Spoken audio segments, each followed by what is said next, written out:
আসসালামু আলাইকুম। আমি মোহাম্মদ সুমন আলী, পড়াশোনা করতেছি বরিশাল বিশ্ববিদ্যালয়ে। আশা করি তোমরা সকলে ভালো আছো। তো আজকে মূলত আমরা যে বিষয়টা নিয়ে আলোচনা করব তা হলো এইচএসসি বাংলা প্রথম পত্রের একটি গদ্য, অর্থাৎ যেটা গল্প বলতে পারি, কিন্তু এখানে গল্প না, এটা একটা প্রবন্ধ আকারে ধরা হয়। সেটা হলো আমার পথ। অর্থাৎ এই আমার পথ আর যিনি লিখেছেন সেটা হলো কাজী নজরুল ইসলাম। আমরা আজকে মূলত এই আমার পথ যে প্রবন্ধটি রয়েছে, এই প্রবন্ধটি পুঙ্খানুপুঙ্খভাবে আলোচনা করার চেষ্টা করব। তো তাহলে বেশি কথা না বলে আমাদের যে আজকের যে আলোচনার টপিক আমার পথ, সেইটা তাহলে শুরু করি। দেখো, সর্বপ্রথম আমরা আমার পথ যে প্রবন্ধটা রয়েছে, এই প্রবন্ধটার যে বিষয়টা সম্পর্কে অবগত হব সেটা হলো কাজী নজরুল ইসলাম সম্পর্কে। এখন এই যে কবি আছে কাজী নজরুল ইসলাম, এর সম্পর্কে তোমাকে প্রায় খুব ভালোভাবে জানতে হবে। শুধু কয়েকটা ইনফরমেশন জানলে হবে না, যে জন্ম, মৃত্যু, তারপর হলো তার সাহিত্যকর্মগুলো, এই কয়েকটা ইনফরমেশন জানলেই শুধু চলবে না, বিশেষ করে কাজী নজরুল ইসলামের ক্ষেত্রে। কেন? কারণ ইনি হলেন একজন খুব জনপ্রিয় কবি রয়েছেন, ধরা হয় বাংলাদেশের জাতীয় কবি, জাতীয় কবি মর্যাদা এনাকে দেওয়া হয়। তো এখন যিনি জাতীয় কবি, তার গুরুত্ব কত থাকবে, ভ্যালু অনেক। তো যার কারণে তার সাহিত্যকর্মগুলো বা অন্যান্য অংশগুলো, তার জীবনীটা খুব ভালোভাবে আমাদের জানতে হয়। যদি আমরা তার জীবনীটা খুব ভালোভাবে না জানি, তাহলে কিন্তু আমাদের সমস্যা হয়ে যায়। তো দেখো, আমার পথ তাহলে কে কাজী নজরুল ইসলাম লিখেছেন, সর্বপ্রথম এটা মনে রাখবা, এবং তার বানানটা খুব দেখবা। এবং তার একটা ছদ্মনাম রয়েছে, সেটা হলো ধূমকেতু। এখন এবং তাকে একজন স্পষ্টবাদীও লেখক বলা চলে।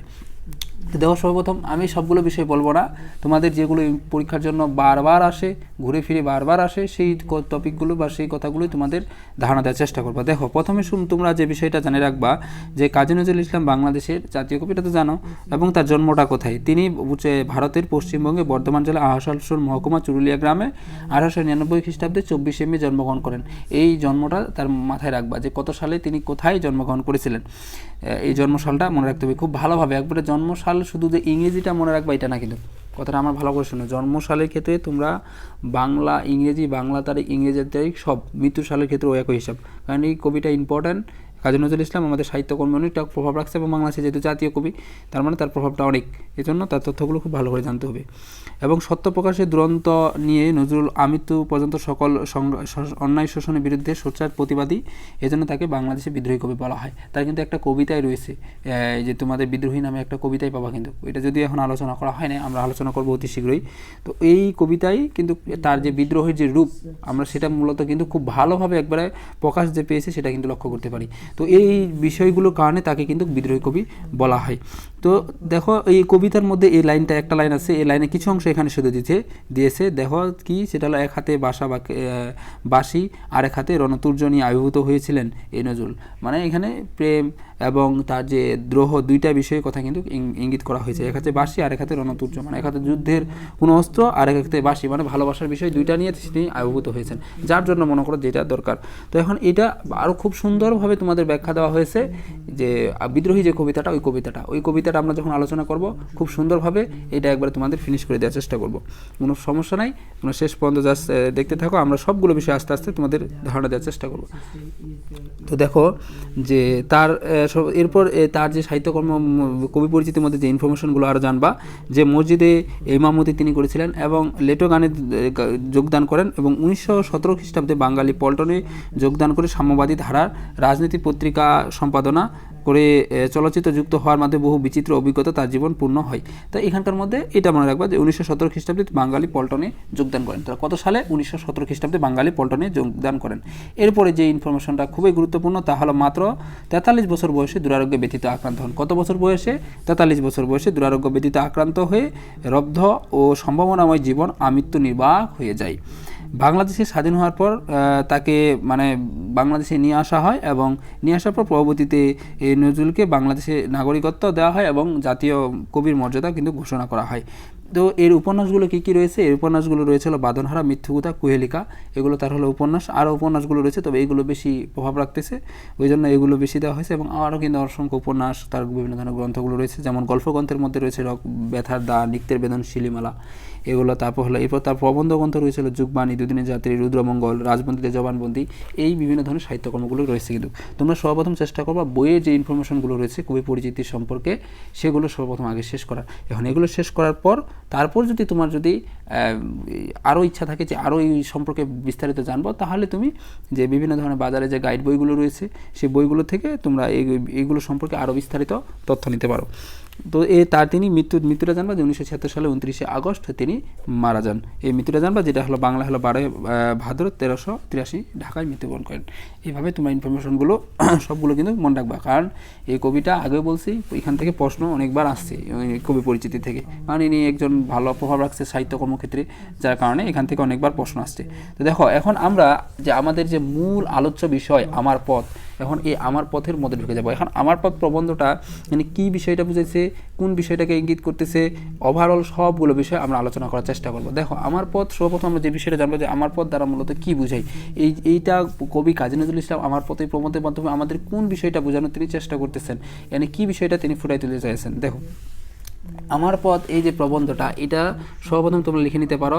আরেকটা কথা বলে দিই, আমি কিন্তু তোমাদের যখন পড়াই, তোমরা জানো কিন্তু যারা রেগুলার ক্লাস করো, যে আমি কিন্তু সাথে সাথে তোমাদের নোট করতে বলি, যে কথাগুলো বিভিন্ন ধরনের কথাগুলো বলি এবং ওইগুলো তোমাদের নোট করতে বলি। তো আজকেও তার ব্যতিক্রম হবে না, আমি যে বিভিন্ন ধরনের কথাগুলো বলবো তোমার সাথে সাথে সেই কথাগুলো সবগুলো নোট করে নিবা। তো দেখো আমার পথ এটা যে রয়েছে, এই আমার পথ এই বিষয়টা প্রবন্ধটা যে বিষয়টাকে প্রেক্ষাপটে তিনি রচনা করেছিলেন, এক নম্বর তিনি আত্মবিশ্বাস জাগরণমূলক বক্তব্য, অর্থাৎ প্রত্যেক ব্যক্তির মাঝে যেন আত্মবিশ্বাসটা জন্মে, মানে আমিত্ব যে একটা ভাব রয়েছে, যে আমি নিজের পরে যে নিজের একটা বিশ্বাস করব, আমি যে কোনো কাজ যেটা আমার সম্ভব না, আমি মানে মোট কথা আমার দ্বারা সম্ভব না, এরকম কখনো যেন আমাদের মধ্যে ভাবনা না আসে, আমি পারবো, কেন পারবো না, এইরকম আত্মবিশ্বাস, নিজের পরে নিজের বিশ্বাসটা, এইটা এই কবি মূলত কাজী নজরুল ইসলাম আমার পথ প্রবন্ধের মাধ্যমে মানুষদের মাঝে জাগরণ করার চেষ্টা করেছিলেন। ওই জন্য এটা একটা দিক বলতে পারি যে আমার পথ এই যে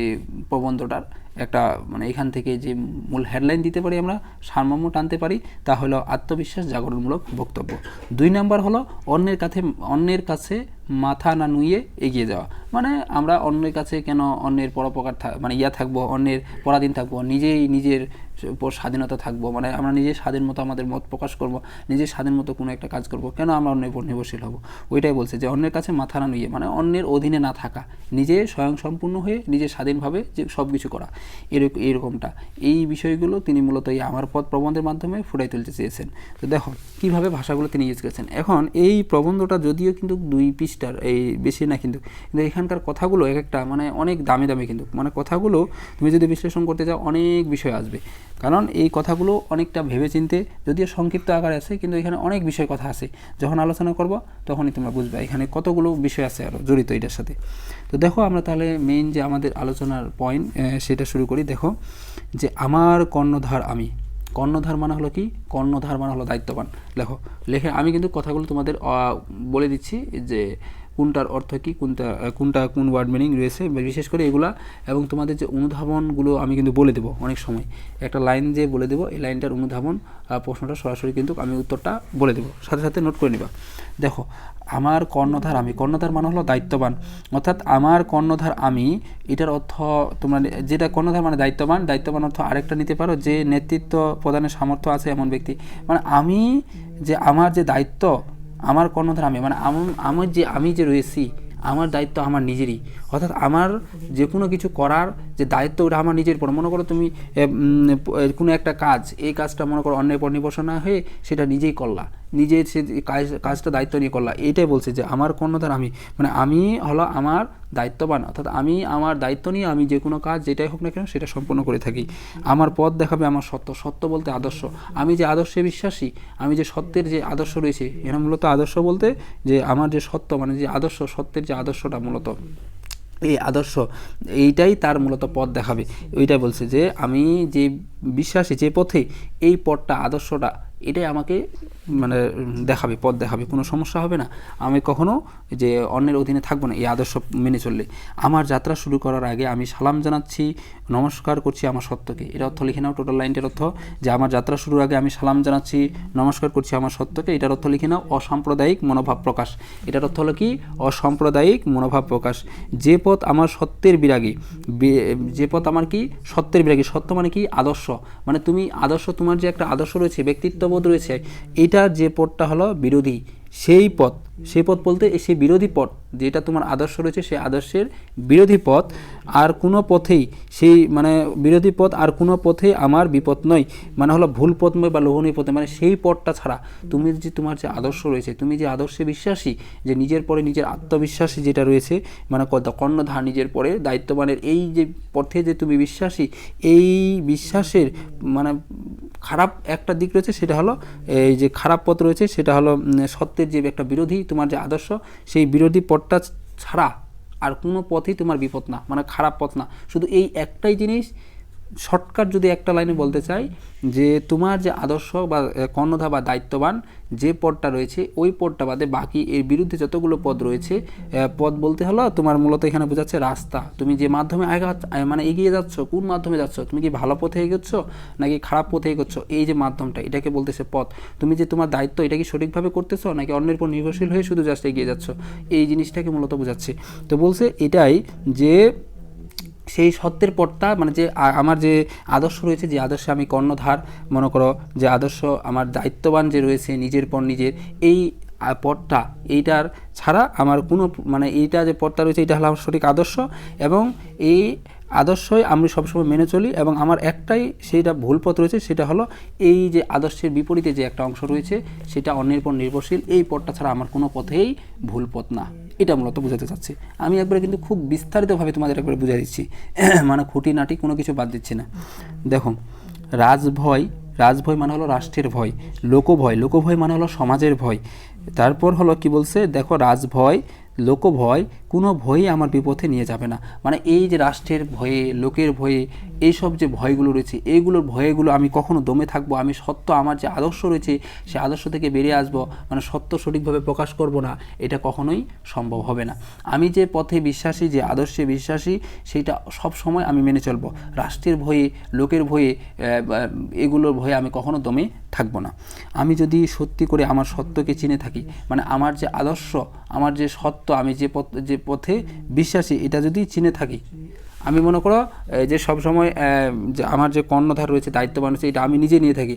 এখন এটার পর যদি আমি বিশ্বাস করে থাকি, এই যে আমার যে আদর্শটা চিনে থাকি, তাহলে আমার অন্তরে মিথ্যার ভয় না থাকে, এবং আমার মনের মধ্যে যদি আমি মিথ্যাকে বশবর্তী না দিই বা মিথ্যার ভয় যদি না নিয়ে আসি, তাহলে বাইরের কোনো ভয় আমার কিছু করতে পারবে না। তাহলে বলছে বাইরে যা কিছু থাক না কেন সেটা আমার কিছুই করতে পারবে না, যদি না, দেখো তোমার একটা কিন্তু কথাই রয়েছে এখানে, এই লাইনটা এভাবে বোঝা যায় যে নিজের চোর সে কিন্তু অন্যজনকে চোর ভাবে। এখন যে চোর না সে অন্যজনকে কিন্তু ভাববার বিষয় না। তুমি যদি সৎ থাকো তাহলে তুমি সবাইকে সৎ কিন্তু ভাববা, যা তোমার মতো অন্য 10 জনের, কিন্তু তুমি যদি অসৎ থাকো তার মানে তখন কিন্তু অন্য 10 জনকে তোমার অসৎ মনে হবে, কারণ তুমি ভাববা যে তোমার মতো ওরাও মনে হয় ওই একই রকম।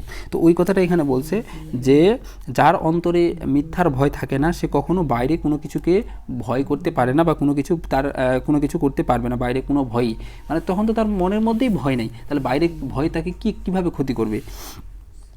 যার ভিতরে ভয় সেই বাইরে ভয় পায়, এই যে এই কথাটা একটু বললাম যে চোর সেই অন্যজনকে চোর ভাবে, মানে তুমি যদি ভয়, তার ভিতরে যদি তোমার ভয় থাকে, তাহলে তবেই কিন্তু তুমি অন্য বিষয়কে ভয় পাবা। ভয় বলতে কি, তুমি তোমার মত প্রকাশের স্বাধীনতা থাকবে না, তোমার যে কর্ণধার, যে দায়িত্ববান নেওয়ার বিষয়টা, এটা তোমার থাকবে না, যে যার মধ্যে ভিতরের মধ্যে এই ভয়টা থাকবে। অতএব যে মিথ্যাকে চেনে, মিথ্যাকে বলতে ফ্রড লোক বা ধোঁকা, এই বিষয়টা এটাকে চেনে, সে মিছিমিছি তাকে ভয়ও করে না। মানে এটা কি বলছে, দেখো যে মিথ্যাকে চেনে, এই যে মিথ্যা যে বিষয়টা রয়েছে, সত্য যেটা না, এটাকে যে চিনে সে মিছিমিছি তাকে ভয়ও করে না, মানে যে তাকে চিনেছে মিথ্যার যে বিষয়টা, মনে করো তুমি কথার কথা একটা বিষয় জানো, যে তুমি এক্সপিরিয়েন্স হয়েছে যে তোমার কোনো একটা ঘটনার, মনে করো এই বিষয়টা তোমার সাথে ফ্রড বা ধোঁকা হইতে পারে, এখন তুমি দ্বিতীয়বার কি সেটা গ্রহণ করবা বা অ্যাকসেপ্ট করবা? কখনো কিন্তু তোমার সেটা অ্যাকসেপ্ট করবে না। কেন অ্যাকসেপ্ট করবে না? কারণ তখন কিন্তু তুমি জানো যে এর মাধ্যমে তুমি ধোঁকা খেতে পারো, তার মানে তখন কিন্তু তোমার মনের মধ্যে আর ভয় একটা থাকে না যে তুমি তার মাধ্যমে ধোঁকা খাবা কি খাবা না, এটা কিন্তু আর ভয় থাকে না। কেন? কারণ তুমি কিন্তু জানো আমি যদি ওর বিষয়টা এটাকে গ্রহণ করি তাহলে কনফার্ম আমি ধোঁকা খাবো। তো তখন তোমার এই জিনিসটা ওনারা বলেছে যে অতএব যে মিথ্যাকে চেনে সে মিছিমিছি তাকেও ভয় করে না। অর্থাৎ সহজ কথায় বলতে গেলে, তুমি একটা দোকানে গেলা, কথার কথা একটা জিনিস 500 টাকার দামের জিনিস তোমার কাছে 1000 টাকা মনে করো বিক্রি করলো, এখন দ্বিতীয়বার যখন তুমি যাবা তখন তোমার কাছে কী মনে হবে যে এই লোকটার কাছে গেলেই কিন্তু আমার কাছে আবার বেশি টাকা নেবে, বেশি টাকা দিয়ে পণ্যদ্রব্য বিক্রি করে দেবে। তখন কিন্তু তুমি তার কাছে কিন্তু আর ভয় করবে না যে তার কাছে গেলে আমার টাকা বেশি নেয় নাকি কম নেয়, নাকি আমি ক্ষতি ও লোকসানের মধ্যে পড়বো না, সঠিক টাকা নিচ্ছে, এরকম কিন্তু আর তোমার ভয় নাই। কারণ তুমি জানো যে ওর কাছে গেলেই আমার টাকা কিন্তু বেশি নেবে। তো এই বিষয়টাই মূলত বোঝাতে চাচ্ছে যে যে মিথ্যাকে চেনে সে মিছে মিছে তাকে ভয় করে না, মানে যে এই বিষয়টাকে চিনতে পারছে সে কখনো এই মিথ্যাকে ভয় করতে পারে না বা ভয় করে না। দেখো, যার মনে মিথ্যা সেই মিথ্যাকে ভয় করে, যেটা একটু আগে বললাম, যার মনের মধ্যে মিথ্যা রয়েছে সেই কেবল মিথ্যাকে ভয় করবে। নিজেকে চিনলে মানুষের মনে আপনা আপনি এত বড় একটা জোর আসে যে সে আপন সত্য ছাড়া কাউরে কুন্নিশ করে না। কুন্নিশ মানে হলো অভিবাদন বা সালাম জানানো।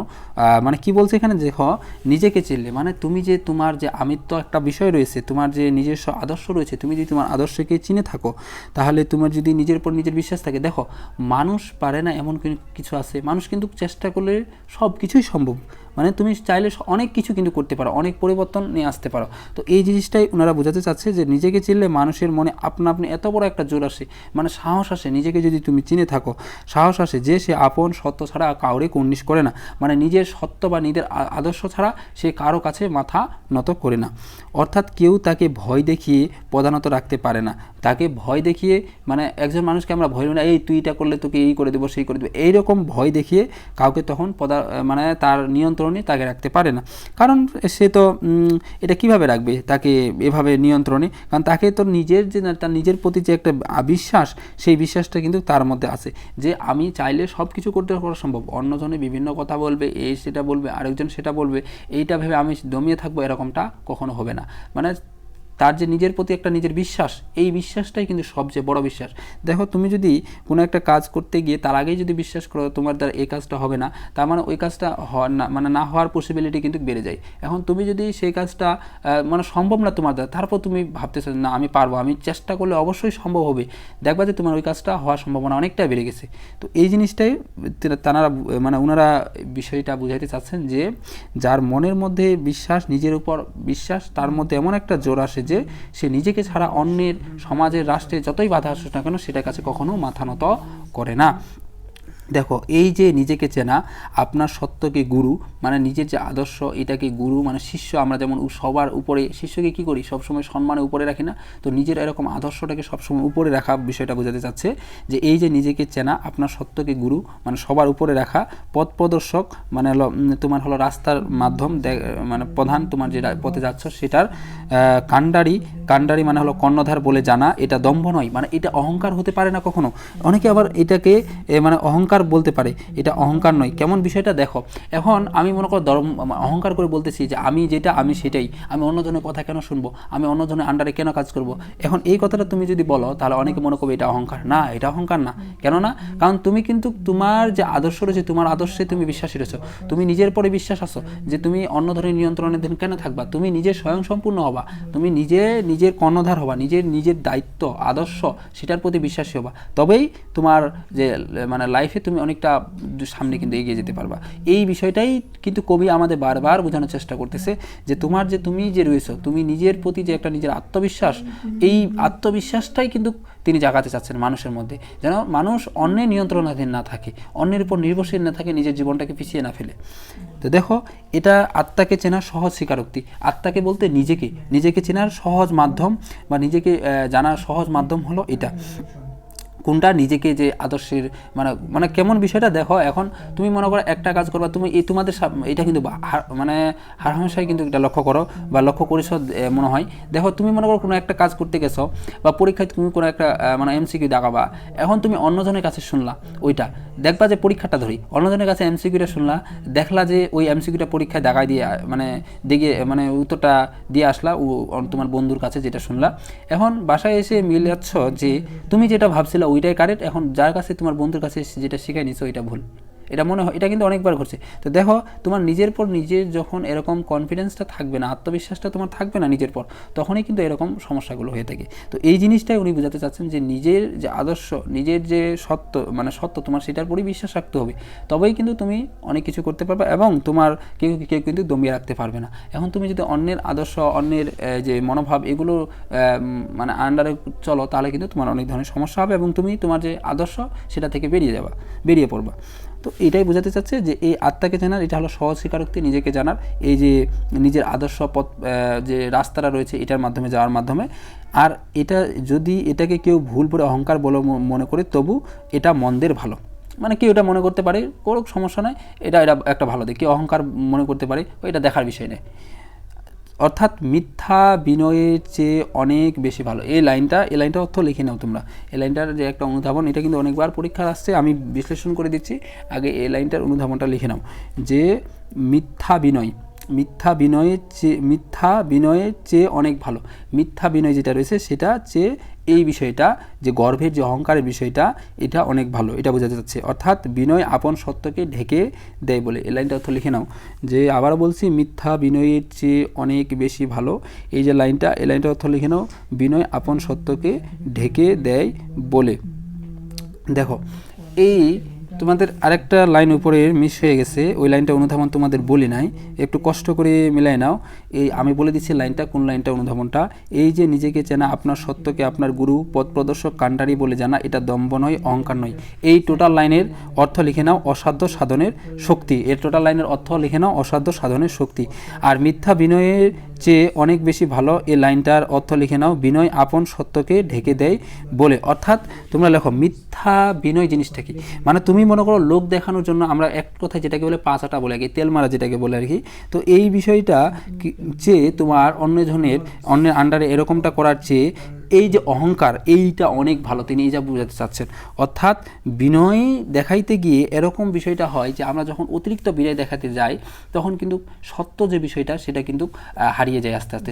সেখানে আর সত্য বিষয়টা থাকে না, আদর্শের বিষয়টা কিন্তু আর থাকে না, সেটা কিন্তু আস্তে আস্তে অটোমেটিকলি কিন্তু হারিয়ে যায়। তো ওই জন্য বলছে মিথ্যা বিনয়, এই যে মিথ্যা যে বিনয়টা আমরা দেখাই, ভালোবাসাটা দেখাই, এটার চেয়ে অহংকারের যে পুরুষটা, এটা অনেক বেশি ভালো। আশা করি বিষয়টা বুঝতে পারছো। দেখো অনেক সময় খুব বেশি বিনয় দেখাতে গিয়ে, এই যে যেটা বললাম, খুব বেশি বিনয় দেখাইতে গিয়ে, মানে ভালোবাসা দেখাইতে গিয়ে নিজের সত্যকে অস্বীকার করে ফেলা হয়, অর্থাৎ আত্মমর্যাদা হানি হয়। এই টোটাল লাইনের অর্থ লিখে নাও, আত্মমর্যাদা হানি হওয়া।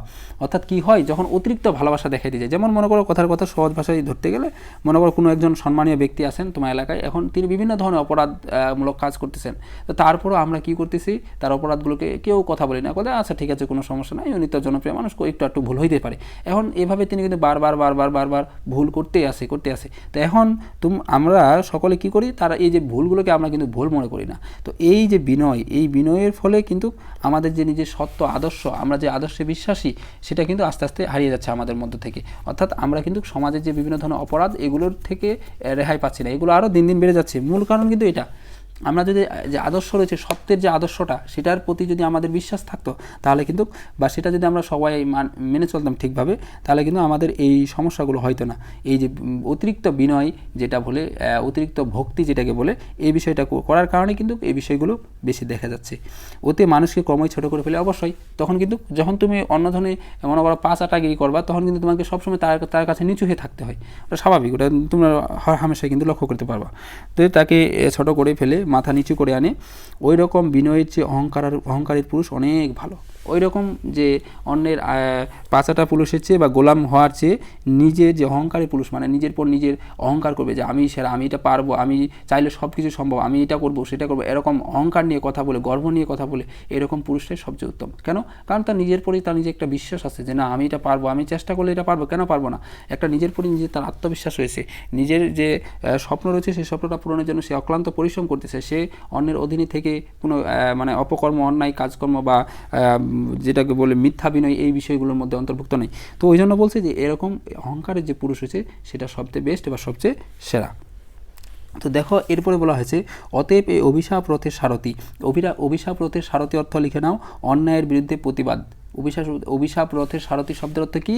অন্যায়ের বিরুদ্ধে প্রতিবাদের জন্য এই স্পষ্ট কথা বলাটাকে কেউ যেন অহংকার বা স্পর্ধা অর্থ বড়াই বলে ভুল না করেন। মানে এই যে কি বলছে কথাটা খুব ভালো করে দেখো, এই কথাটা কিন্তু অর্থটা কিন্তু অনেকে বুঝতে পারবে না। অভিশাপ রথের সারথি, এটার কিন্তু একটা তোমাদের বইয়ের মধ্যে কিন্তু টিকা দেওয়া হয়েছে। অভিশাপ রথের সারথি এটা অর্থ কি দেখো, আমি তোমাদের পড়ে শোনাচ্ছি। সমাজে নিয়ম পাল্টাতে গেলে বাধার সম্মুখীন হতে হয়, সাক্ষাৎ সমাজ রক্ষকদের আক্রমণের শিকার হতে হয়। এ কথা জেনে নজরুল তার বিশ্বাসকে প্রতিষ্ঠিত করতে চেয়েছেন। সকল অন্যায়ের বিরুদ্ধে তিনি অভিশাপ হয়ে আবির্ভূত হয়েছেন, নিজেই বলেছেন রথচালক তথা সারথির আসনে। তো দেখো এখন ওই জন্য বলছে যে এই অতএব অভিশাপ রথের সারথি মানে তিনি যে মানে রাস্তায় আছেন, মানুষের মধ্যে আত্মবিশ্বাস জাগরণমূলক যে জিনিসগুলো মানুষের কাছে পৌঁছায় দিচ্ছেন, এটা বলার দরুন কিন্তু অনেকজন তার নামে বিভিন্ন ধরনের অভিশাপ দিচ্ছে। তো এখন এটাকে তিনি বলতেছেন যে এই অভিশাপ রথের সারথি, মানে এই যে বিভিন্ন ধরনের অভিশাপ, এটাকে আমি মানে সবগুলোকে মেনে নিই। এটা কথাটার মধ্যে স্পষ্ট কথা বলাটাকে কেউ যেন অহংকার বা স্পর্ধায় বলে ভুল না করে। মানে সত্য এটা করতে গিয়ে এই মানে বিভিন্ন ধরনের মানুষদের অভিশাপ নিতে হচ্ছে। এখন এইখানে আমি যে স্পষ্ট সত্য কথাটা বলতেছি, এটা কেউ যেন আবার মানে কেউ যেন অহংকার বা স্পর্ধা বলে ভুল না করেন। মানে এটা যে আমি এটা বলে যে নিজেকে অহংকার করতেছি, বড় মনে করতেছি যে আমি এরকম সেরকম, এটা বলে যেন আবার কেউ ভুল না করি, এই বিষয়টা তিনি মূলত বোঝাতে চাচ্ছেন। মানে তিনি মূলত আমাদের এই যে সমাজের অনিয়ম ভেঙে স্পষ্ট যে অভিশাপ রথের সারথি, এই কথাটার অর্থ আরেকটা লিখে নিতে পারো যে সমাজের অনিয়ম ভেঙে ফেলতে প্রাবন্ধিকের যে অবস্থান, তার প্রেক্ষিতে কবি নিজেকে অভিশাপ রথের সারথি বিষয়টা বোঝাতে চাচ্ছেন। তো আশা করি এটা প্রথম অংশটা বুঝতে পারছো। এরপর আমরা দ্বিতীয় অংশের মধ্যে যাই। তারপরে পৃষ্ঠার দেখো, স্পষ্ট কথা বলায় একটা অভিনয় নিশ্চয় থাকে। স্পষ্ট কথা বলায় একটা অভিনয় নিশ্চয় থাকে। তো দেখো এই কথাটা অর্থ লেখো যে অভিনয় মানে হলো বিনয়ের অভাব। অভিনয় অর্থ সর্বপ্রথম লেখো বিনয়ের অভাব। তো এখন এই টোটাল লাইনের অর্থ লিখো। দেখো স্পষ্ট কথা বলায় একটা অভিনয় নিশ্চয় থাকে, অর্থ লিখে নাও। টোটাল কথার অর্থ যে স্পষ্ট মানে কি সত্য কথা যেটা রয়েছে, এই কথার বলার মধ্যে একটা অভিনয় নিশ্চয় থাকে। কারণ মনে একটা জোর থাকায়, যখন স্পষ্ট সত্য কথা বলি তখন কিন্তু মনের মধ্যে একটা জোর থাকে। কীরকম জোর থাকে দেখো, তুমি মনে করো কথার কথা একটা জিনিস, কোনো একটা জিনিস চুরি করো না, তারপর তোমাকে মানুষজন বলছে তুমি এটা চুরি করছো, তুমি চোর। এখন তারপর যদি তোমাকে ধরা হয়, তুমি চুরি করো না, তারপরে বলছে তোমাকে চোর ধরা হয়, এখন তুমি সেখানে যে প্রতিবাদটা করবা কীরকম হবে তুমি চিন্তা করো। সেই লেভেলের হবে না। কেন হবে? কারণ তোমার নিজের পর নিজের একটা বিশ্বাস আছে, কনফিডেন্স, না আমি তো চুরি করি না, আমি নিশ্চিত। তারপর তোমাকে চোর বলছে, তখন তোমার একটা নিজের পর নিজের আত্মবিশ্বাস থাকবে না। তো এখন তুমি মনে চুরি করছো, তখন তার যে প্রতিবাদের বিষয়টা এবং তোমার দুইটার মধ্যে অনেক তফাৎ হবে না? অনেক কিন্তু তফাৎ। এই জন্য বলছে স্পষ্ট কথা বলা একটি অভিনয় নিশ্চয় থাকে, কারণ মনের মধ্যে জোর থাকে, এই যার জন্য একটা মানে থাকে, জোর থাকে খুব বড় একটা, যে তুমি চুরি করো নাই, এই সত্য বিষয়ের মধ্যে, সত্য কথা বলার মধ্যে। ওই জন্য বলছে যে স্পষ্ট কথা বলা একটা অভিনয় নিশ্চয় থাকে, অর্থাৎ মনের জোর থাকায়, যেটা একটু আগে বললাম। তো দেখো এরপর, কিন্তু তাতে কষ্ট পাওয়াটা দুর্বলতা। মানে কি বলছে দেখো, কথাটা খুব ভালো করে বুঝো। স্পষ্ট কথা বলায় অভিনয় নিশ্চয় থাকে, মানে একটা মনের মধ্যে জোর থাকে, যার মাধ্যমে এটা অভিনয় মানে বিনয়ের অভাবে একটা এটা অভিনয় নিশ্চয় থাকে, কিন্তু তাতে কষ্ট পাওয়াটা দুর্বলতা, অর্থাৎ মনের জোর বা বিশ্বাস না থাকায়। এটার মধ্যে যখন কষ্ট পাওয়া যায়, যখন একটা মানুষ, এটা দুইটা বিষয় বললাম তোমাদের একটু আগে, কিন্তু যারা মনোযোগ সহকারে শুনছো তারাই বুঝবা যে একজন যে চুরি করছে তার প্রতিবাদের বিষয় একটা আলাদা থাকবে, কিন্তু যে চুরি করে নেই তার প্রতিবাদের দুইটা কিন্তু দুই রকম হবে। যে চুরি করছে কোনো একটা জিনিস, তার প্রতিবাদটা হবে কম, খুব একটা সে করতে পারবে না, কারণ তাতে তার যে প্রতিবাদের বিষয় থাকবে না, কারণ সত্য বিষয়টা থাকবে না তার মধ্যে তখন। আর যে চুরি করে নেয় তার মধ্যে জানে সে চুরি করে নেয়, তখন তার মধ্যে প্রতিবাদের যে বিষয়টা সেটা কিন্তু পুরোপুরি ভিন্ন হবে। ওই জন্য বলছে তাতে কষ্ট পাওয়াটা দুর্বলতা, অর্থাৎ যে চুরি করবে তার মধ্যে কিন্তু যে কষ্ট পাওয়াটাই স্বাভাবিক বিষয়, অর্থাৎ তার মধ্যে কিন্তু মনের মধ্যে জোর থাকবে না। এই জন্য বলছে তাতে কষ্ট পাওয়াটা একটা দুর্বলতা, তার এটা একটা দুর্বল বিষয়, কারণ অন্যায়ের ভুল মানতে চায় না কেউ। কিন্তু আরেকটা বিষয় কি দেখো, কোনো একটা কাজ যদি আমরা অন্যায় করি, সে অন্যায়ের ভুলটা কিন্তু আমরা কেউ মেনে নিতে চাই না। এই যদি দুইটা লাইনের অনেক কথা বললাম, যদি সামারি টানি এক কথায়, দেখো স্পষ্ট কথা বলা একটা অভিনয় নিশ্চয় থাকে, কিন্তু তাতে কষ্ট পাওয়াটা দুর্বলতা। মানে আমাদের মনের মধ্যে জোর থাকায় আমরা যে কোনো সত্য কথা সহজে প্রকাশ করতে পারি, কিন্তু আমরা অন্যায়ের যে ভুল, অন্যায় করে যে একটা ভুল, সেই ভুলটা কিন্তু সহজে মানতে চাই না। আশা করি বিষয়টা বুঝতে পারছো, একবারে শর্টকাটে শেষ করে দিলাম।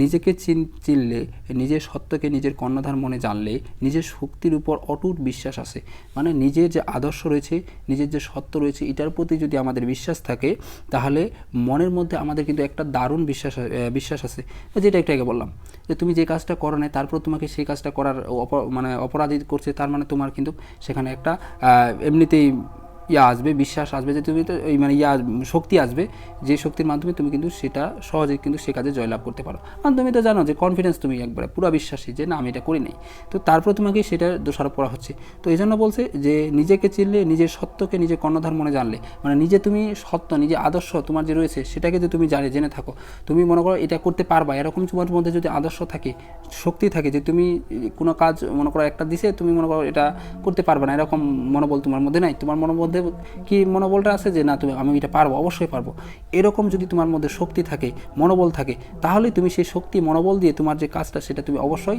সেটা সম্পূর্ণ করতে পারবা। ওই জন্য বলছে নিজেকে চিনলে, নিজের সত্যকে নিজের কর্ণধার মনে জানলে, নিজের শক্তির উপর একটা বিশ্বাস আছে যে না আমি এটা পারবো, অবশ্যই পারবো, নিজেকে যদি আমরা জানে থাকি, নিজের আদর্শ।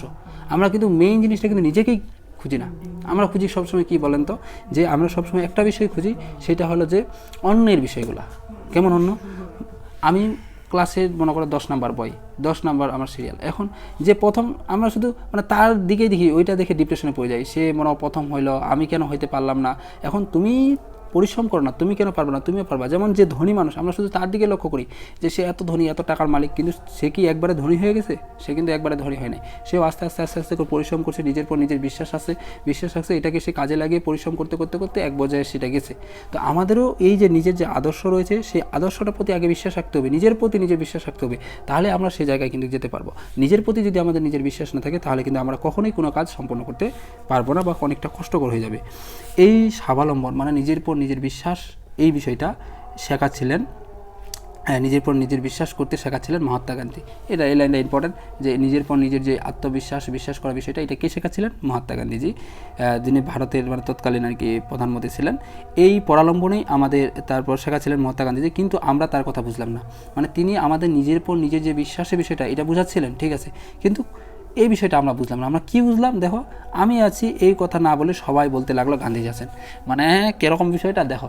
এখন একটা নেতা তিনি বলল যে তোমরা সবাই নিজের পর নিজের বিশ্বাস করো, নিজের বিশ্বাস রাখো, নিজের লাইফের যে কাজটা আছে সেই কাজটা খুব সুন্দরভাবে করো, তোমার লাইফে ভালো কিছু করতে পারবে।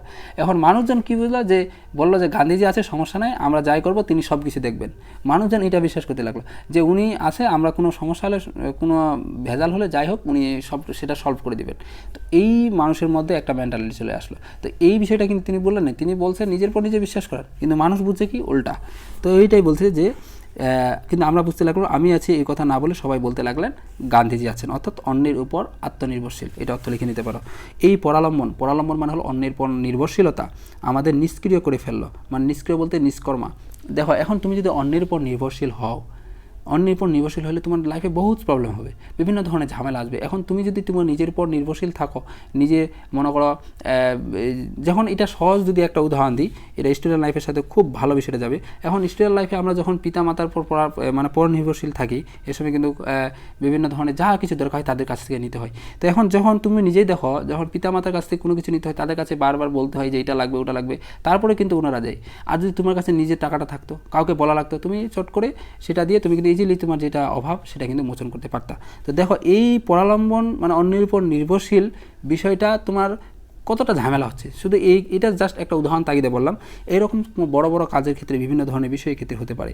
মনে করো তুমি একটা কোনো কিছু করবা, এখন ওইটা করার জন্য তুমি আগে নিজে সেটা চেষ্টা করলে না, তুমি অন্যের উপর নির্ভরশীল হয়ে গেলা। যে মনে করো 2 জন বা 3 জন তুমি মিলে একটা কাজ করতেছ, বা 5 জন মিলে, এখন তুমি বলো যে ওরা তো আছে, ওরা সেটা দেখে নেবে, আমি জাস্ট থাকি। তো এরকম করলে হবে না, তুমি নিজের পর নিজের বিশ্বাস রেখে তোমার সেই কাজটা এগোতে হবে, তাহলেই তুমি ভালো কিছু করতে পারবা। এখন অন্যের পর যদি বিশ্বাস করলে সেটা কিন্তু ফল ভালো হবে না। এই জিনিসটাই তিনি বারবার আমাদের বোঝাতে চাচ্ছেন, কিন্তু ওই জন্য বলছেন এই পরালম্বন অন্যের পর নির্ভরশীলতায় আমাদের নিষ্ক্রিয় করে ফেলবো, মানে নিষ্কর্ম। আমরা কাজ করি না, বসে থাকি, যে অন্যের পর ওই করবে, আমি কেন করব, আমি বসে থাকি, ওই শেষ করবে, এই বিষয়টা। এই লাইনটা কিন্তু অনেক ইম্পর্টেন্ট, যে কোনটা আমাদের নিষ্ক্রিয় করে ফেললো, এই পরালম্বনী। একেই বলে সবচেয়ে বড় দাসত্ব। সবচেয়ে বড় দাসত্ব কোনটা? পরালম্বন, মানে যেটাকে মানসিক দাসত্ব বলি আমরা, মানে অন্যের পর নির্ভরশীল থাকার বিষয়টা। এটা পরীক্ষার ক্ষেত্রে খুব ভালো আমরা বিষয়টা দেখতে পাই। অনেকে মনে করো যারা ভালো স্টুডেন্টের পাশে বসে পরীক্ষায় বারবার মানে বসে, তখন ও কিন্তু যে নিজে পড়ে না, শুধু এই যে যা ভালো স্টুডেন্ট ওর উপর নির্ভরশীল করে যায়। এটা করলে হবে না। এখন হঠাৎ করে যদি তোমার সিট চেঞ্জ হয়ে যায়, অন্য জায়গায় পড়ে, তখন তুমি কী করবা? তখন কিন্তু মুশকিলে পড়ে যাওয়া। তো ওই জন্য তোমাকে এই জিনিসটা মাথায় রাখতে হবে, নিজের পর নিজের বিশ্বাস রেখে সে কাজে এগোতে হবে, তাহলে ভালো কিছু করা সম্ভব। অন্তরে যাদের এত গোলামির ভাব, মানে অন্যের পর নির্ভরশীল, অন্যের বিষয়গুলোকে প্রাধান্য দেওয়া, এই বিষয়টা, তারা বাইরের গোলামি থেকে রেহাই পাবে কি করে? অর্থাৎ যাদের মনের মধ্যে এত গোলামি, যে অন্যের বিষয়গুলোকে নিয়ে, সে বাইরের জগতের দুনিয়ার যে এত কিছু কাজ আছে, এত বিষয় আছে, এগুলো থেকে সে কীভাবে রেহাই পাবে? এগুলো থেকে সে কীভাবে বেরিয়ে এসে নিজের পর নিজের বিশ্বাসটা জাগাবে? আত্মাকে চিনলে আত্মনির্ভরতা আসে। আত্মাকে বলতে নিজেকে, তুমি নিজেকে যদি জানো, নিজেকে যদি বুঝো, দেখো তুমি কিন্তু চাইলে কিন্তু অনেক কিছু করা সম্ভব তোমার দ্বারা, তুমি কিন্তু চাইলে অনেক কিছু করতে পারবা। তো এখন এই জিনিসটা, কনফিডেন্স লেভেলটা যদি তোমার প্রতি আসে, তবেই তুমি কিন্তু অনেক কিছু করতে পারবা। তো ওই জন্য বলছে আত্মাকে চিনলে, নিজেকে যদি তুমি চিনো, তাহলে যে কোনো কাজের প্রতি তোমার একটা বিশ্বাস আসবে, না তুমি এটা পারবা। এই বিষয়টাই বলতে চাচ্ছেন, যে আত্মাকে চিনলে আত্মনির্ভরতা আসে। এই আত্মনির্ভরতা যেদিন সত্যি সত্যি আমাদের মাঝে আসবে, সেই দিনে আমরা স্বাধীন হব, তার আগে কিছুতে নেই। মানে অর্থাৎ যেই দিন আমরা এইরকম আমাদের মাঝে নিজের পর নিজের নির্ভরশীলতা করতে আসবে, মানে নিজের পর নির্ভরশীলতা বিষয়টা আসবে, আমরা নিজের পর নিজের নির্ভরশীল হব, মানে অন্যের আন্ডারে থাকবো না, অন্যের অধীনে থাকবো না, সেই দিন মানে মোট কথা এটা দ্বারা বোঝাচ্ছে যে আমরা স্বাধীন মতো নিজের চিন্তা মতো মত প্রকাশ করতে পারবো না, নিজের চিন্তার মতো স্বপ্ন দেখতে পারবো না। এই রকম বিষয়টা যখনই আমাদের মনের মধ্যে আসবে, মানে যখনই এই বিষয়টা আমরা মানে এগুলো বিষয়গুলো অ্যাভয়েড করতে পারবো, যে নিজের মতো চিন্তা করা বিষয়টা করতে পারবো এবং অন্যের অধীনে থাকবো না, নিজের মতো মত প্রকাশের বিষয়গুলো থাকবে। তো এই বিষয়গুলো যখনই আসবে, তখনই আমরা যে স্বাধীন হব, তার আগে হব না, এবং তখনই আমাদের মধ্যে একটা স্বাধীনতার ভাব জেগে উঠবে এবং আমরা আত্মনির্ভরতা হব এবং আমরা স্বাধীনভাবে সব কিছু করতে পারবো। তো দেখো, নিজেকে নিষ্ক্রিয় থেকে অন্য 10 জন মহাপুরুষ বলতে এখানে নেতা, নিজেকে নিষ্ক্রিয় থেকে অন্য একজন মহাপুরুষকে প্রাণপণে ভক্তি করলেই যদি দেশ, মানে হলো আমাদের যে দেশ উদ্ধার হয়ে যেত, তাহলে এতদিন এই দেশ পরাধীন থাকতো না। এই কবিতাটা তিনি মূলত লিখছিলেন কিন্তু সেই প্রাচীন বলবো না, সেই ব্রিটিশ আমলে, তখনকার সময়ে, তখন আমরা মানে ব্রিটিশদের অধীনে ছিলাম, ওই প্রেক্ষাপটে তিনি মূলত এটাকে লিখছেন, যে আমরা যদি এত নেতাগুলো রয়েছে, তাদেরকে এতই যদি মানে ভক্তি করলেই যদি সব কিছু সম্ভব হইতো, তাহলে আমাদের দেশ এতদিন ধরে অন্য ধরনের আন্ডারে কেন আছে? বিভিন্ন ধরনের নেতাগুলো আছে, যে তারা কেন চাইলে সহজে তাদেরকে এইখান থেকে বিতাড়িত করতে পারে না? কেন পারে না এটাকে? মানে যদি এতই গোলামিভাবে যদি পাওয়ার থাকে, ওইটা বোঝাতে চাচ্ছে যে গোলামি জিনিসটা কতটা গুরুত্ব। আত্মাকে চেনা, নিজের সত্যকে বড় মনে করা দম্ভ আর যাই হোক ভণ্ডামি নয়। মানে নিজেকে জানা, নিজেকে চেনা, এই বিষয়টা যে এটা মানে সত্যকে বড় মনে করা, এই দম্ভ অহংকার, মানে নিজেকে তুমি সেরা মনে করতেছো, এটা যাই হোক, এটা ভণ্ডামি কখনো না। মানে এই বিষয়টা কখনো ভণ্ডামি হতে পারে না, নিজেকে বড় মনে করা বিষয়টা। এই দম্ভ শির উঁচু করে, অবশ্যই তোমাকে উঁচুতে রাখবে, পুরুষ করে মনে একটা ডন কেয়ার, মানে মূল্যায়ন না করা ভাব আনে, মানে তুমি কাউকে মূল্যায়ন করবা না। মূল্যায়ন বলতে কীরকম বিষয়, যে বিষয়টা বোঝাচ্ছে তুমি মনে করো তুমিই সেরা, এরকমটা তুমি ভাবা, তুমি ক্লাসে ফার্স্ট বই, তুমি মনে করো অন্যরা পারবে না তোমার সাথে, এইরকম মনের মধ্যে যে ভাবটা, এটাকে বোঝাচ্ছি। এরকম একটা ডন কেয়ার ভাবা, মানে এবং যাদের এই তথাকথিত দম্ভ, মানে নিজের সত্যকে প্রকাশ করার যে দম্ভ বা সাহস আছে, তারাই শুধু এই অসাধ্য সাধন করতে পারবে। অবশ্যই তোমার প্রতি নিজের প্রতি নিজের আত্মবিশ্বাস থাকে, তবেই কিন্তু তুমি চাইলে যেগুলোর কাজ অসাধ্য করা সম্ভব না, চাইলে সেই কাজগুলো কিন্তু করে তুলতে পারবে, নতুবা কিন্তু সম্ভব হয়ে উঠবে না।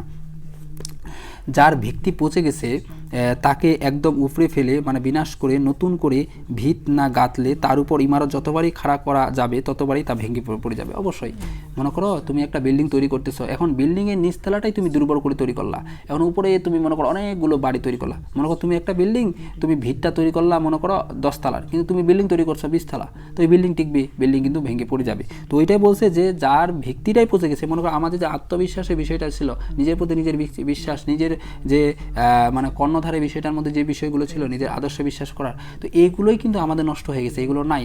তো এখন এগুলো ঠিক না করে যে বাকি কাজগুলো যদি আমরা আগে করতে যাই, তাহলে কি হবে না, কিন্তু ওই বিল্ডিংয়ের মতো ভেঙে পড়ে যাবে। তো এই বিষয়টা তিনি বোঝাতে চাচ্ছেন যে আমাদের সর্বপ্রথম শিকড়টা আগে ঠিক করতে হবে, তারপরে আমাদের উপরে যাইতে হবে। যে শিকড়টা যদি আমরা ঠিক না হই, তাহলে কিন্তু হবে না, অর্থাৎ আমাদের নিজেকে আগে ঠিক হইতে হবে, তবেই আমরা কিন্তু সব কিছু ঠিক করতে পারবো। দেশের যারা শত্রু, দেশের যাহা কিছু মিথ্যা ভণ্ডামি, মেকি মানে হলো মিথ্যা বা কপট, সব দূর করতে প্রয়োজন হবে আগুনের সমালোচনা। আগুনের আগুনের সম্মানজনক মানে কি, ঘষে মেজে পরিষ্কার করা, মানে অর্থাৎ আমাদের আগুন মনে করো যেমন সব কিছু একবারে জ্বালায় পুরাই দেয়, তো এই বিষয়গুলো আমাদের দূর করতে চাইলে এরকম আমাদের নিজের প্রতি নিজের বিশ্বাস, নিজের প্রতি নিজের আত্মবিশ্বাস, কর্ণধারার যে বিষয়টা, নিজের আদর্শের প্রতি বিশ্বাস রেখে আমাদের এগোতে হবে। তবেই আমাদের এই বিষয়গুলো, অন্যের উপর নির্ভরশীলতা, দাসত্বের বিষয়গুলো নষ্ট হয়ে যাবে। আগুন যেমন সব কিছু পুড়ে দেয়, ঠিক একইভাবে আমার এমন গুরু কেউ নেই যার খাতিরে সে আগুন সত্যকে অস্বীকার করে কারোর মিথ্যা বা ভণ্ডামিকে প্রশ্রয় দেবে, মানে কারো বিষয়গুলোকে আশ্রয় দিবে। আমি সে দাসত্ব হতে সম্পূর্ণ মুক্ত, সেই মানসিক দাসত্ব হতে, মানে অন্যের আন্ডারে থাকা, অন্যরা যা বলবে সেটা এক কথায় মেনে নেওয়া, এই বিষয়গুলো থেকে আমি সম্পূর্ণ মুক্ত। আমি কোনোদিনই কারোর বাণীকে বেদবাক্য বলে, বেদবাক্য কোনটা, বেদবাক্য মানে এরা হিন্দুদের আর কি, এক কথায় বলা যাবে, যারা হিন্দু তারা এটা খুব ভালো বুঝবা, যে আমরা যেমন কোরআন আছে আমাদের, এই যেখানে বাণীগুলো আছে আমরা কিন্তু ওইগুলো সবাই বিশ্বাস করি যে কোরআনে যা আছে তাই সত্য। ওইরকম হিন্দুদের ওই বেদবাক্য আছে, তারা সেখানে যেটা আছে সেটা সত্য বলে নেয়, মানে ওখানে কখনো মিথ্যা থাকবে না, যেটা আছে সেটাই সত্য, তারা ওইটা বিশ্বাস করি তাদের ধর্ম অনুযায়ী। তো ওইটাই বলছে যে আমি কোনো দিনই কারো বাণীকে, মানে কেউ কোনো একটা কথা বললো, সেটা মানে সেটা কোনো সত্যতা যাচাই না করি, সে যা বললো তা একবার মেনে নিব, হ্যাঁ তিনি এটা বললো মানে এটাই সত্য, এরকমটা কখনো করা যাবে না। যদি তার সত্যতা প্রমাণ তার সারা নিতে, মানে ওটা সত্য কি না আগে যাচাই করতে হবে, এবং এটা সত্য না হলে সেটা কখনো বিশ্বাস করা যাবে না। না বুঝে বোঝার ভণ্ডামি করে 5 জনের শ্রদ্ধা আর প্রশংসা পাবার লোভে আমি কোনোদিনই করবো না। অর্থাৎ তুমি মনে করো কোনো একটা বিষয় করলে ওইখানে 10 জনে বাহবা পারলে, কিন্তু ওইটা আসলে কোনো কাজের জিনিস না, বা ওটা করলে আরও ক্ষতি হয় সমাজের, বা বিভিন্ন ঝামেলা, বা মানে কথায় ওটা ভালো আউটপুট আসে না ওইটার, তো তাহলে ওই জিনিসটা কিন্তু একটা আরও খারাপ বিষয় হয়ে যায়, বা ওটা এই জিনিসটা কবি বলছে এটা জিনিস কোনোদিনই করা উচিত না, এবং আমি নিজেও এই জিনিসটা কখনো করি নাই। তো দেখো, ভুলের মধ্য দিয়ে গিয়ে তবেই সত্যকে পাওয়া যায়। তাহলে সত্যকে, মানে যে আদর্শ রয়েছে সেই আদর্শ কীভাবে পাওয়া যায়, ভুলের মধ্য দিয়ে গিয়ে। এটা কীরকম বিষয়টা দেখো, তুমি তোমার লাইফে যেই কাজে এক্সপিরিয়েন্স হয়েছ, খুব ভালো ওই কাজে তুমি করতে পারতেছ, ওটা মূল কারণ কি, ওই কাজটা বিগত তুমি কয়েকবার করছো, যার দরুন ওই কাজটা কয়েকবার করার দরুন পরবর্তীতে তোমার ওই কাজটা করতে অনেকটা সুবিধা হচ্ছে বলতে কি, ওই কাজ করতে গিয়ে বিগত তোমার যতগুলো ভুল হয়েছে, এখন পরবর্তীতে তুমি যখন নতুনভাবে করতে যাচ্ছ ওই কাজটা আবার করতে যাচ্ছ, তখন কিন্তু তোমার ওই মাথায় কিন্তু ওই বিষয়গুলো আছে, যে বিগত কাজটা আমি যখন করতেছিলাম তখন কিন্তু এই ভুলগুলো হচ্ছিল আমার, তো তখন পরবর্তীতে তুমি কি করবা, যে ওই যে ভুলগুলো হচ্ছিল ওই ভুলগুলো কি আর করবা, কখনোই কিন্তু তুমি চাইবে না যে ওই ভুলগুলো যাতে আবার হয়। তো এজন্য বলছে যে ভুলের মধ্য দিয়ে গিয়ে তবে সত্যকে পাওয়া যায়। তুমি যদি বারবার ভুল করো তবেই কিন্তু তুমি সঠিক জায়গায় একসময় গিয়ে পৌঁছাবা। কোনো ভুল করেছি বুঝতে পারলে, মানে কোনো কিছু একটা ভুল করছি আমি বুঝতে পারলে আমি প্রাণ খুলে তা স্বীকার করে নেব। মনে করো একটা কোনো বিষয়ে ভুল করছি, ওইটা কিন্তু আমাদের সাথে সাথে স্বীকার করে নিতে হবে। এটা লাইনের অর্থ লিখে নিতে পারো, উদার মনোভাব হব।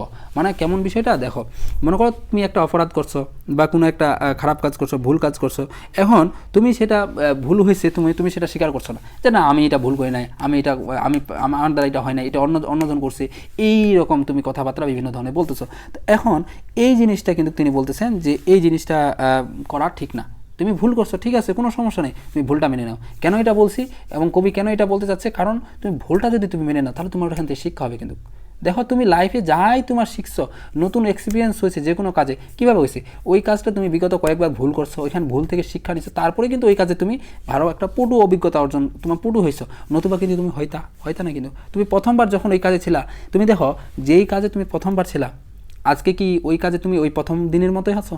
কখনো না। কিন্তু একসময় ওই কাজটা কিন্তু তোমার প্রো লেভেল হয়ে গেছে। যেমন আমরা প্রথমবারে ছোটোবেলায় পড়তাম সরিয়া রস্যই রস্যৌ, এভাবে কিন্তু আমরা পড়তাম কিন্তু বর্ণমালাগুলো, কিন্তু এখন আমরা লাইন টু লাইন পড়তেছি। তো কীভাবে সম্ভব হয়েছে? এটা একদিনে হয়েছে না, একদিনে হয় না কিন্তু।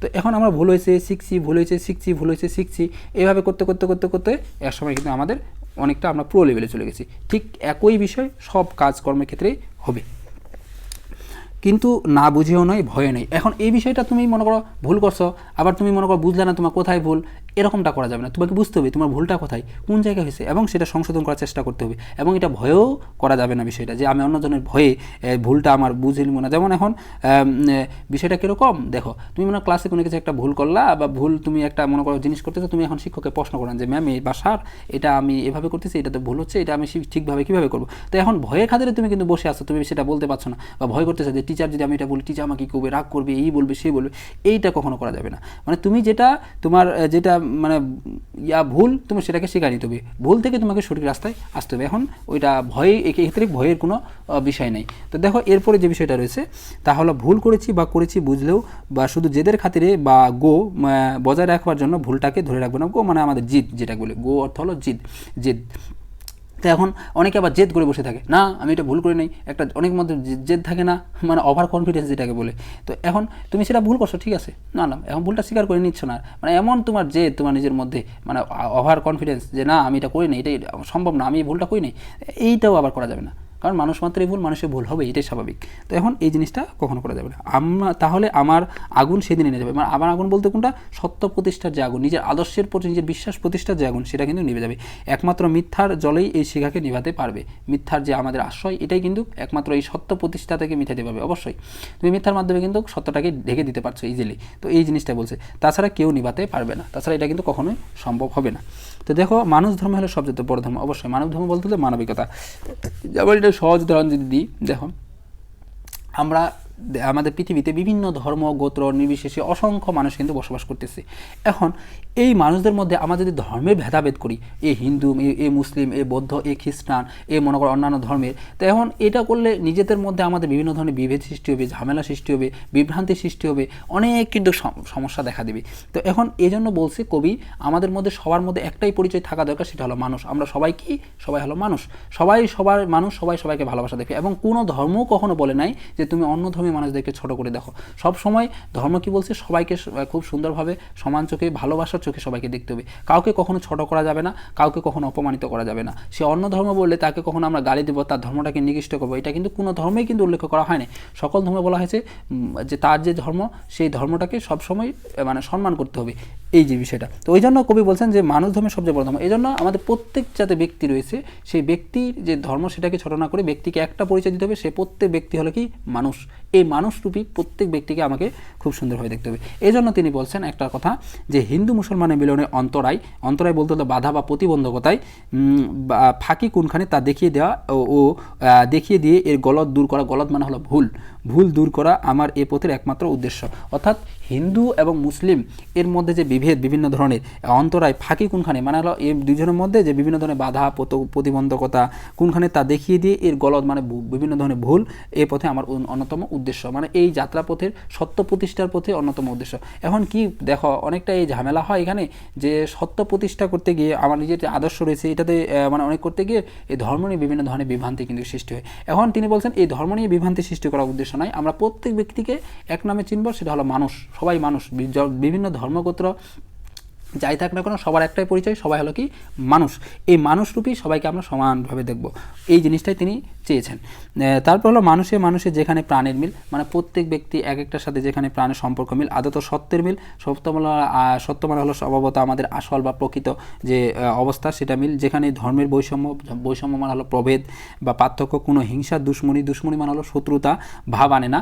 মানে যখন এগুলোর মধ্যে আমাদের এই বিষয়গুলো আনে না, যার নিজের ধর্মে বিশ্বাস আছে, যে নিজের ধর্মের সত্যকে চিনেছে, সে কখনো অন্য ধর্মকে ঘৃণা করতে পারে না। যেটা একটু আগে বললাম, যে নিজের ধর্মকে জানে, নিজের ধর্মকে বিশ্বাস করে, নিজের ধর্মকে মানে খুব ভালো হয়, সে কিন্তু কখনো অন্য ধর্মকে ঘৃণা করতে পারে না। কারণ প্রত্যেকটা কখনোই কিন্তু ধর্ম এটা বলবে না যে তুমি অন্য ধর্মকে ঘৃণা করো বা এই ধর্ম তো সাথে বিরুদ্ধ করো, যুদ্ধ ঘোষণা করো, এরকমটা কিন্তু ধর্ম কখনো বলবে না। যে ধর্ম প্রত্যেক ধর্মকে শ্রদ্ধা করতে, সম্মান করতে, প্রত্যেক মানুষকে শ্রদ্ধা করতে, সম্মান করতে বলা হয়েছে। দেশের পক্ষে যা মঙ্গলকর বা সত্য শুধু তাই লক্ষ্য করে এই আগুনে ঝান্ডা দুলিয়ে আমি বাহির হলাম। কবি বলছে দেশের পক্ষে যে সকল কাজ মঙ্গলজনক, মানে ভালো, সুখকর বা সত্য বা আদর্শের শুধু তাই লক্ষ্য করে এই আগুনের ঝান্ডা, মানে আগুনের ঝান্ডা বলতে অর্থ লিখে নাও সত্য প্রতিষ্ঠা উদ্দেশ্যে হাতে পতাকা নিয়ে বাহির হওয়া, দুলিয়ে বাহির হলাম। অর্থাৎ সত্য পতাকা নিয়ে বলতে কীরকম, তিনি বোঝাতে চাচ্ছেন যে সত্য প্রতিষ্ঠার উদ্দেশ্যে আমি মানুষের কাছে এই বিষয়গুলো বোঝানোর জন্য বের হলাম। অর্থাৎ মানুষ যাতে এই বিষয়গুলো বুঝতে পারে, যে আমাদের যে বিষয়টা, যে বিভিন্ন ধরনের যে গোলামীর বিষয়গুলো, আত্মপ্রতিষ্ঠা বিষয়গুলো এবং হিন্দু মুসলমানের বিভিন্ন ধরনের যে বিষয়গুলো, এই গলদগুলো, যে ভুলগুলো রয়েছে, এই বিষয়গুলো যেন মানুষ বুঝতে পারে, অনুধাবন করতে পারে। এবং এই প্রবন্ধটা মূলত কিন্তু আমরা মোটামুটি শেষ করে দিলাম। এবং এই প্রবন্ধটা যদিও আরও অনেক বড় রয়েছে, প্রবন্ধটা কিন্তু এখানে সংক্ষিপ্ত আকারে দেওয়া হয়েছে, কিন্তু প্রবন্ধটা কিন্তু অনেক বিষয়, প্রায় কিন্তু আমাদের 50 মিনিটের মতো কিন্তু প্রায় লেগে গেছে এই প্রবন্ধটা আলোচনা করতে গিয়ে। এখানে কিন্তু অনেক বিষয় রয়েছে, আমরা পুঙ্খানুপুঙ্খভাবে একবারে প্রবন্ধটা আলোচনা করার চেষ্টা করেছি। আশা করি তোমাদের কোনো প্রশ্ন থাকার কথা না, যদি তারপরও থাকে আমাদের জানাবা। এবং সর্বশেষ যে বিষয়টা আছে পাঠ পরিচিতি যদি একটু দেখি, এই প্রবন্ধটি কাজী নজরুল ইসলামের সুবিখ্যাত প্রবন্ধ রুদ্রমঙ্গল থেকে সংকলিত হয়েছে।